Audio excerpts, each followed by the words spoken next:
chiral carbon.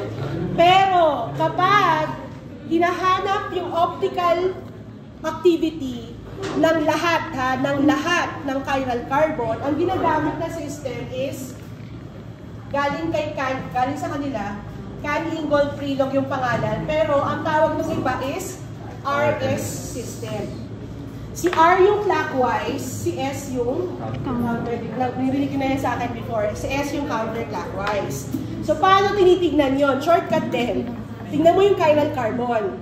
Pag nakita mo yung OH niya nasa right, R. Pag yung OH niya nasa left, S. Ganon siya kasimple.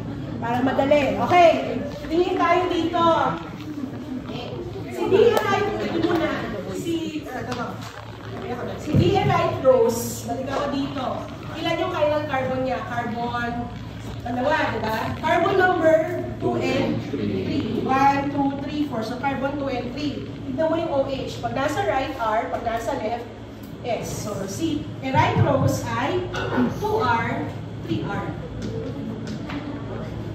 Okay. Carbon number 2, right, R. Carbon number 3, chiral din siya, right, R. Kaya 2R, 3R siya. Okay. Ganun na lang kasimple yun. Okay. Mukha na siyang kakaiba. Pero yung system niya, kung babalikan mo yung long way niya, ganun ulit, umiikot, etc. Priority. Pero huwag nilang gawin para hindi kayo mahirapan. Okay?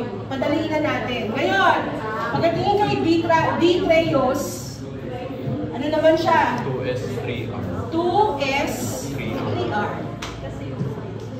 Okay, ulitin ko ha. Sabi nung iba, ma'am, saan nanggaling yun? Kung saan nanggaling yung 3? Yun yung number mo, carbon position mo, chiral carbon mo. Okay? Automatic, hindi kaya yung first and last carbon. Kasi yung first carbon mo ay aldehyde, yung last carbon mo ay alcohol na may CH2OH. So, hindi siya chiral carbon. Pagdating kay erythrose L-type, you have, ano to? 2S, 3S.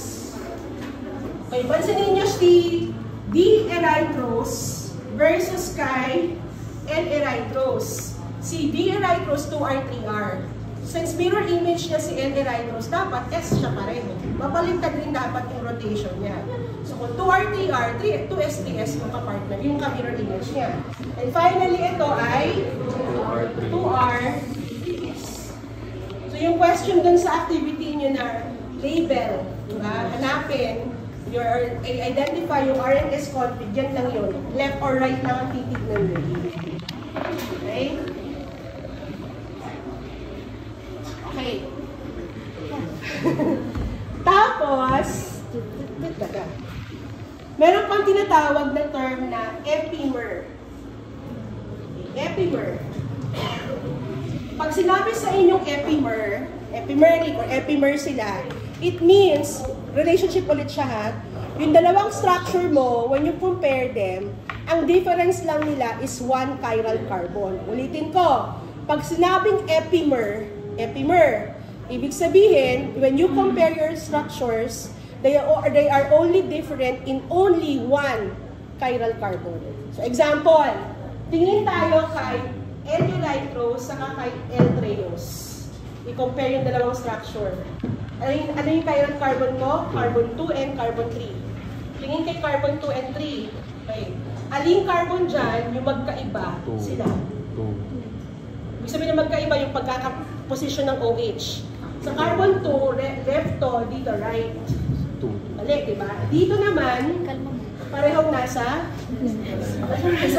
right. So, ibig sabihin, they are only different sa carbon number 2. So, si L-erythrose, saka si L-treos are epimer sila at carbon number 2. At C2, ini-emphasize yun kung saan carbon nagkaiba.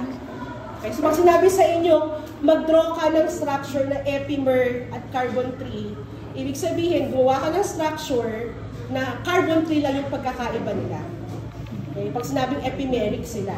Okay, epimer at one carbon lang yung pagkakaiba nila. Okay?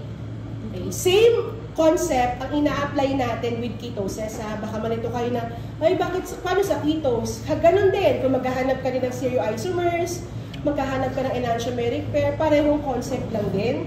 Kung gagawa ka ng